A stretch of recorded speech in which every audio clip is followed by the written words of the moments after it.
معاشرے کے لحاظ سے اگر آپ جلدی شادی کرتے ہیں لیکن اسلام کے لحاظ سے آپ کی عمر ٹھیک ہے،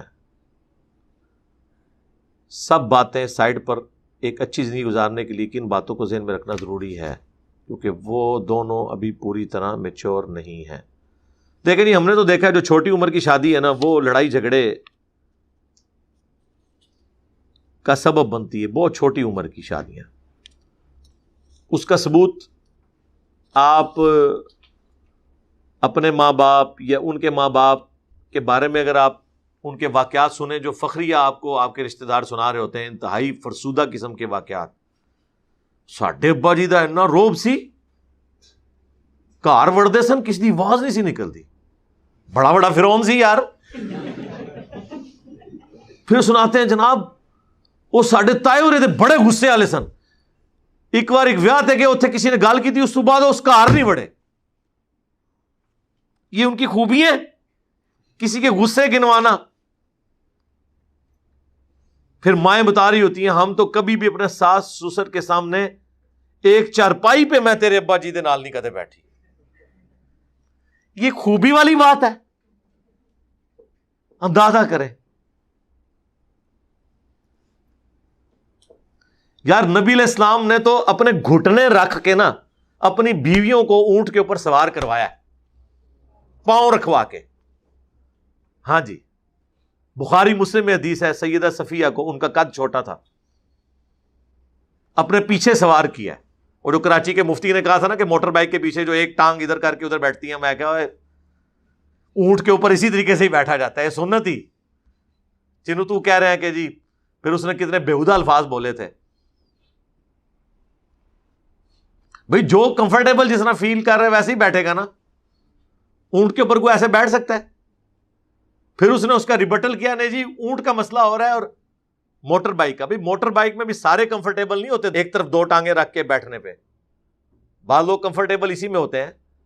اب کوئی عورت زیادہ موٹی ہے یا اس کا اتنا ایکسپوئر نہیں ہے، یا آپ لانگ ڈرائیو کے اوپر ہیں اور آپ ایسی سڑک پہ ہیں جس میں اتنے کھڈے ہیں، اس میں تو اتنا بڑا رسک نہیں لیا جا سکتا، تو اس میں ٹانگ ادھر اور ادھر رکھنے میں ہی زیادہ کمفرٹیبل اور سیف سفر ہوتا ہے۔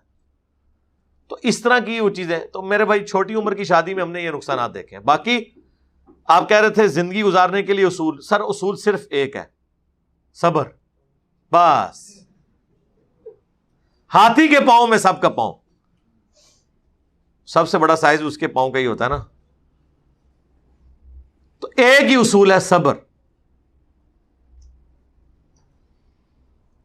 ہر معاملے میں آپ نے صبر کی روش اختیار کرنی ہے، غصہ نہیں کرنا، کیونکہ آپ کی بیویوں نے آپ کے ماں باپ کے مظالم، آپ کے بچوں کی حرکتوں، آپ کے رشتہ داروں کی لمبی زبانوں کا بدلہ ان سے تو نہیں اتارنا، اور بڑی نیک بیویاں جو ان سے نہیں اتار رہی، ورنہ آپ ایک دن سکون کی زندگی نہ گزار سکیں، پھر تو جھگڑے پڑے۔ وہ چپ کر کے سب سے سن کے اینڈ پہ آپ پہ غصہ نکالتی ہیں، تو نکالنے دیں ان کو۔ بڑی نیک بیویاں ایسی کہ جو ساس سسر کو جواب نہیں دیتی، آپ کے رشتہ داروں کو ترکی بترکی جواب نہیں دیتی، شام تک آپ کا انتظار کرتی ہیں، رکو ذرا صبر کرو، تیرا بھرا آئے گا نا تو میں پھر ادھر کروں گی۔ نند کو جواب نہیں دیتی ہیں، اپنے خامند کو جواب دیتی ہیں۔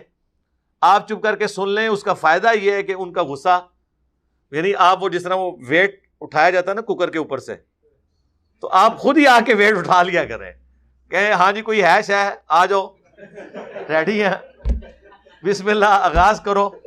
ہاں جی، اور آپ نے وہ حدیث یاد کرنی جو بخاری مسلم کی حدیث ہے کہ نبی علیہ السلام نے فرمایا کہ عورت کا یہ حال ہے کہ پوری زندگی کسی مرد کے ساتھ رہے اور ایک دفعہ بھی تکلیف پہنچے تو وہ یہ کہتی ہے جب سے تیرے عقد میں آئی ہوں میں نے سکھ کا ایک دن بھی نہیں دیکھا۔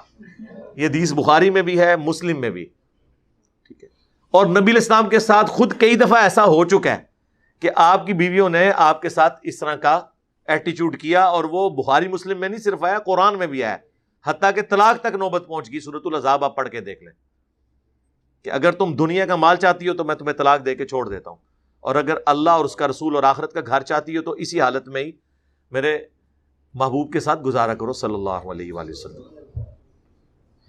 ظاہر ہے وہ صرف ان کے لیے پیغمبر تو نہیں تھے نا، خاوند بھی تھے، شوہر بھی تھے، ٹھیک ہے، بخاری میں حدیث ہے، نبی علیہ السلام فرمایا عائشہ مجھے پتہ چل جاتا ہے جب تم مجھ سے ناراض ہوتی ہو نا. کہا حضور کیسے؟ فرمایا تم میرا نام چھوڑ دیتی ہو، تم کہتی ہو رب ابراہیم کی قسم. ہاں، رب محمد کی قسم نہیں کہتی ہے اس وقت. تو حضرت عائشہ نے کہا یا رسول اللہ ایسا ہی ہے، لیکن میں صرف زبان سے چھوڑتی ہوں، دل سے نہیں چھوڑتی. یہ حضرت عائشہ نے پھر اس کو جواب کے طور پر یہ بات عرض کی نبی علیہ السلام کی بارگاہ میں. تو یہ بات ہے.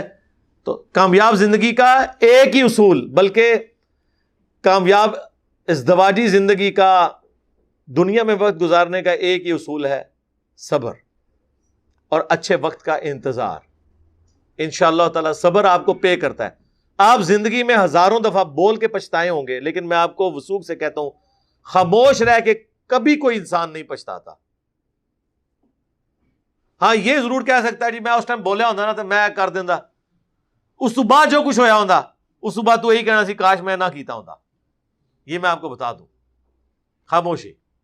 آپ کو کوئی جتنا مرضی برا بھلا کے خاموشی اختیار کرے، آپ اپنا کام کرتے رہیں.